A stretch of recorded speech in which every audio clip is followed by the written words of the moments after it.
চিংড়ি মাছ খেতে আমরা ছোটো থেকে বড় সবাই ভীষণ ভালোবাসি।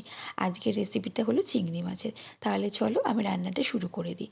চিংড়ি মাছের খোসাগুলো খুব ভালো করে আমি ছাড়িয়ে ধুয়ে নিয়েছি।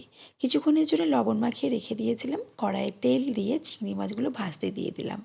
ভাজার মধ্যে দিয়ে দিলাম অল্প করে হলুদ। চিংড়ি মাছগুলো খুব লাল লাল করে আমি ভেজে নিয়েছি। এবার আমি চিংড়ি মাছগুলো তেল থেকে ছেঁকে তুলে নেব। মাছগুলো তুলে আমি রেখে দিয়েছি। এবার চলো আমি রান্নাটা শুরু করে দিই। আজকের রান্নাতেও আমার কিন্তু একদম অল্প তেল মশলা রান্না করে দেখাবো। তাহলে দেখতে থাকো আর সঙ্গে থাকো। তেলের মধ্যে দিয়ে দিলাম কুচিয়ে রাখা পেঁয়াজ, 3-4টের মতন কাঁচা লঙ্কা, লবণ আর হলুদ। মশলা একদম অল্প, আগেই বলে দিয়েছি। শুধু আমি এরপরে অ্যাড করব জিরের গুঁড়ো। এছাড়া আজকে আমি আর কোনো রকম মশলা অ্যাড করব না। পেঁয়াজ লঙ্কাটা একটু ভাজা ভাজা করে একটু জল দিয়ে তার মধ্যে জিরের গুঁড়োটা দিয়ে দিলাম। এবার ভালো করে পেঁয়াজ লঙ্কা জিরে গুঁড়োটা ভালো করে কষিয়ে নিয়ে এর মধ্যে চিংড়ি মাছটা দিয়ে একটু নাড়াচাড়া করে আমি আবারও জল দিয়ে দেবো।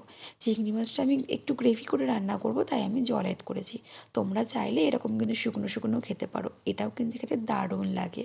আমি তো চিংড়ি মাছ খেতে ভীষণ ভালোবাসি, আমার মেয়েও ভালোবাসে। আর আমি জানি আমার ভিডিও যারা দেখছে তাদেরও কিন্তু চিংড়ি মাছ খেতে ভীষণ ভালো লাগে। শুধুমাত্র একটু কালারের জন্য আমি লঙ্কার গুঁড়ো অ্যাড করেছি। আমার হয়ে গেছে রান্নাটা। আর তোমাদের রান্নাটা দেখে কেমন লাগছে পারলে পর অবশ্যই একবার ট্রাই করে দেখো, ভীষণ ভালো লাগে। অল্প তেল মশলায় রান্নাও কিন্তু ভালো হয়। তাহলে চলো আজকের ভিডিওটা আমি এখানেই শেষ করছি। সবাই খুব ভালো থেকো।